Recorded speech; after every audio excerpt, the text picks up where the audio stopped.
Hello, j'espère que vous allez bien et que vous avez passé une bonne semaine. Je voulais aujourd'hui faire une vidéo exclusivement sur mon déficit visuel. J'en avais déjà parlé dans la vidéo explication de l'hémiplégie, mais j'ai repensé par la suite à d'autres choses que j'avais pas dit dans cette vidéo et que je trouvais importantes. Et puis, ouais, la vision, mon déficit est très très complexe. Donc, je pense que c'est pas mal si on rajoute certaines choses. Donc, petit rappel, donc je vois que d'un œil, l'œil gauche, il voit rien. Et puis, l'œil droit, donc il y a la vision tubulaire de l'œil droit. Et dans cette vision tubulaire, il y a des endroits que je ne vois pas, comme des trous ou des angles morts, comme il y a quand on conduit ou comme ça. On voit ça bien dans l'image, l'image de couverture du livre, de mon premier livre Patience enragée. C'est en fait l'image, c'est mon champ visuel. Donc on voit que d'un côté, il n'y a que des points noirs. Donc ça c'est mon champ visuel de mon œil qui voit, mon œil droit. Donc d'un côté, il n'y a que des points noirs. Les points noirs, c'est ce que je ne vois pas.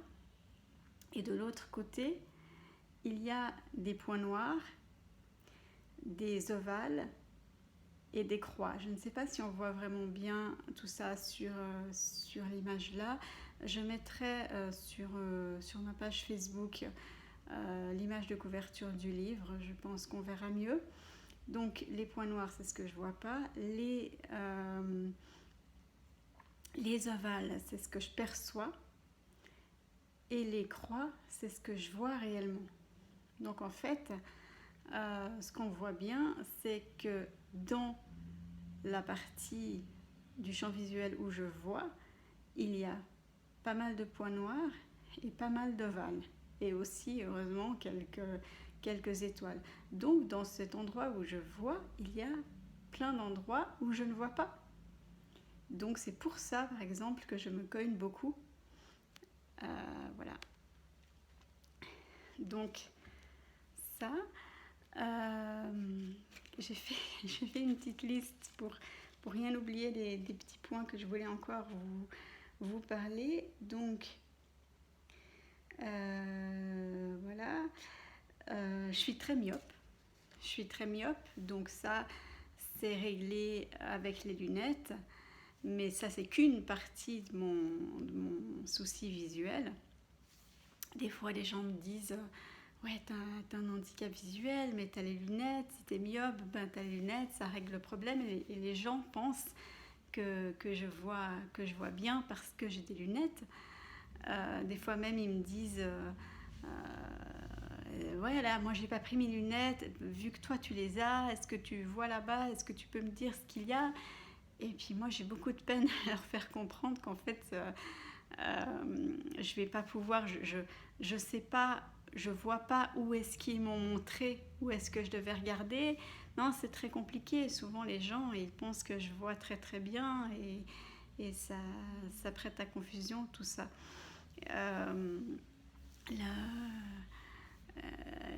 Qu'est-ce qui est un gros souci aussi par rapport à la vision, c'est que tous ces soucis qu'on a vus fait que la mémoire visuelle n'existe pas. On sait qu'il y a différents types de mémoire, dont la mémoire visuelle, je ne sais pas si c'est le terme médical, mais moi c'est comme ça que je l'appelle. Ouais, je n'arrive pas à me souvenir des endroits où je dois aller, des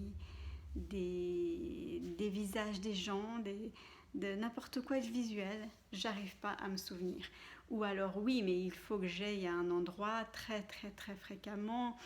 Ou bien même je me souviens quand j'étais en apprentissage de secrétariat avec ma chef, on avait les bureaux d'elle et moi juste en face l'une de l'autre. Et puis souvent je me disais, des moments dans la journée ou de temps en temps dans la semaine, je me disais regarde là, regarde là et puis ouais, pour essayer de me souvenir de comment elle était habillée, les bijoux qu'elle portait, comment était son visage. Et puis de temps en temps, le soir, je me disais comme un exercice, souviens-toi, remémore-toi des choses par rapport à cette personne. Et puis c'était très très compliqué. Je n'arrivais pas à me souvenir de la couleur de ses vêtements, de ce qu'elle portait comme bijoux, de quel genre de visage elle a. J'ai beaucoup de souvenirs, j'ai beaucoup de peine à me souvenir. Ça c'est c'est une grande difficulté par rapport à la vision.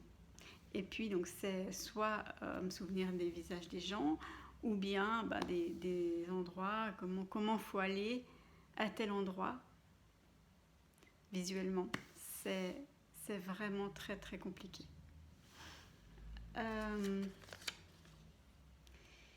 Il y a aussi le mal à la tête. Tous ces déficits font que j'ai très très mal à la tête souvent. Il faut que je me repose beaucoup les yeux. Et dès que je me sers des yeux pour faire quoi que ce soit de précis, écrire des choses, lire des choses, j'ai très très vite mal à la tête. Et j'ai toujours eu. J'ai toujours eu depuis très tôt dans mon enfance par rapport à la scolarité. C'était très compliqué parce que très souvent j'ai très peu eu un matériel scolaire adapté, surtout dans les agrandissements.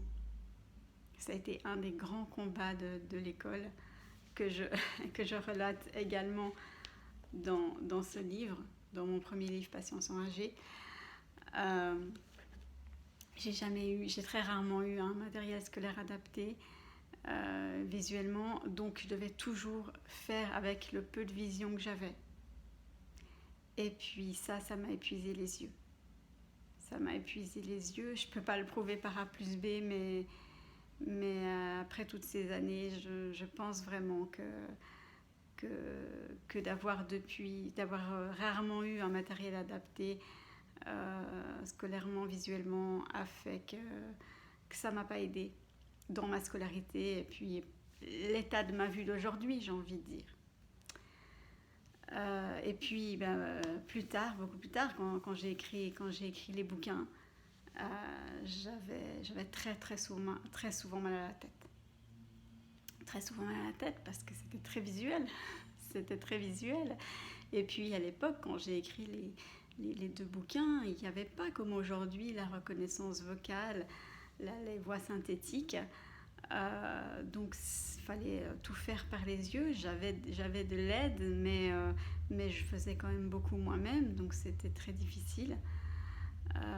Et même maintenant, je suis dans une période où j'écris pas de livres, mais bon, j'ai mon blog, j'ai ma page Facebook, mon profil, qui fait que j'écris quand même pas mal de textes. Et puis dès que j'utilise trop mes yeux, que je surcharge trop mes yeux, j'ai mal à la tête. Et puis après, j'ai mal à la tête pour toute la journée. C'est pas une petite période et tu te reposes, tu fais une petite sieste et après c'est fini. Non.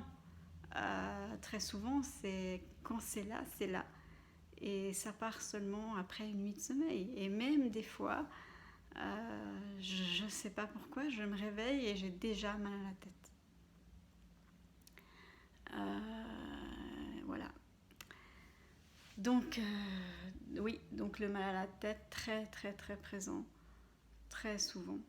Et puis je me souviens, une fois mon ophtalmologue, je lui avais dit, mais qu'est-ce qu'on peut faire? Est-ce qu'il a quelque chose à faire, mis à part prendre des médicaments? Parce que ça c'est une chose que j'ai décidé il y a très très longtemps, que je prendrais le moins de médicaments possible.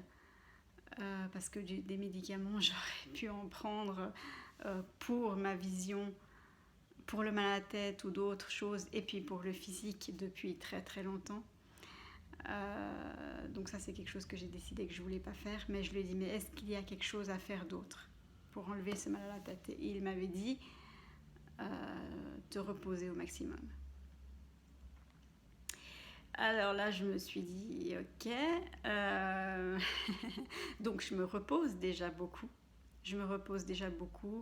J'utilise le moins possible mes yeux, donc j'utilise le plus possible mon ouïe et d'autres choses. J'arrive à faire plein de choses sans vraiment regarder, sans vraiment fixer.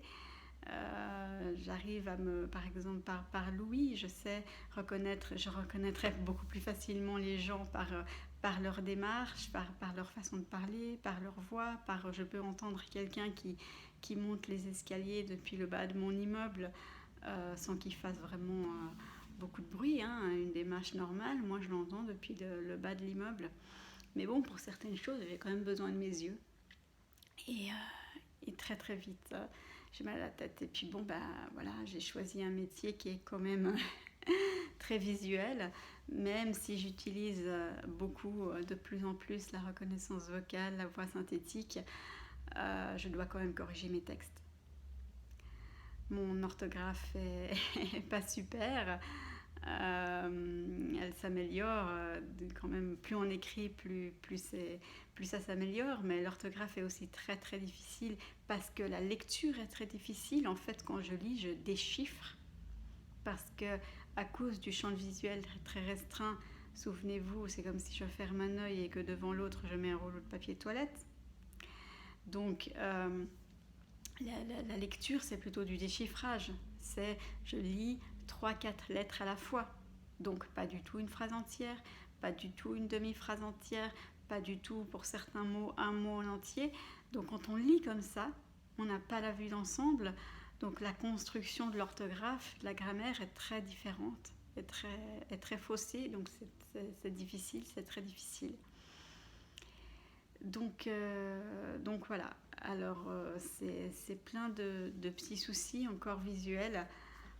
En plus de ce que j'avais déjà parlé dans la vidéo de l'explication de l'hémiplégie. Est-ce qu'il y aurait encore quelque chose d'important? Oui, je pense que j'ai dit que j'étais très myope, hein. Oui. Voilà. Et par exemple, tout ça, ça me paraît très logique pour moi. Je pense que pour certains, ça le sera et pour d'autres pas. Tout ça fait que je ne peux pas conduire. Parce qu'on n'a pas encore adapté des voitures au niveau visuel, on a adapté des voitures au niveau physique. Il y a beaucoup de gens, quand ils pensent avec mon handicap, ils pensent physiquement que j'ai de la peine à marcher, que j'ai pas beaucoup de force. Donc ils disent, ouais, il y a des voitures qui sont adaptées, qui sont tout mis vers le volant ou aux manettes et tout ça. Et puis je leur dis, ouais d'accord, mais moi, si je conduis, il y aura des morts. Parce que je vois pas bien les distances, j'ai pas de 3D, tout ça, donc la voiture, ça fonctionne pas.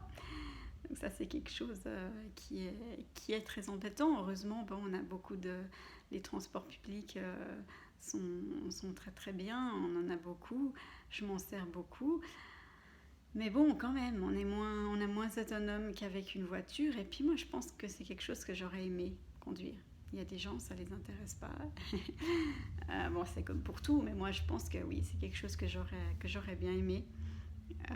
Voilà, c'est une des choses comme d'autres que je suis un peu triste de ne pas pouvoir conduire, mais c'est comme ça. Alors voilà, je pense qu'on a fait le tour, on a parlé d'autres choses encore au niveau visuel qui sont vraiment très difficiles dans la vie quotidienne et qui m'embêtent depuis très très jeune. Je vais remettre le texte de mon blog concernant l'explication de l'hémiplégie, où il y aura sûrement encore des choses qui figurent dans ce texte qui n'a pas été dans ces 2 vidéos. Donc je vous incite, si vous le voulez, à lire aussi cet article, soit sur mon blog www.zaracochard.blogspot.com sous la rubrique article de fond ou thème de fond. Maintenant, je pense que c'est marqué thème de fond parce qu'il y a aussi des films. Voilà, ou bien sur ma page Facebook que je vais mettre l'article. Voilà, donc c'était ça. Et puis, je profite aussi encore toujours de vous remercier pour votre présence, pour votre chaleur, pour vos commentaires, vos témoignages de tout ce que je fais ces temps, de vos remerciements toujours que vous avez à mon égard par rapport à tout ça. Ça me touche beaucoup.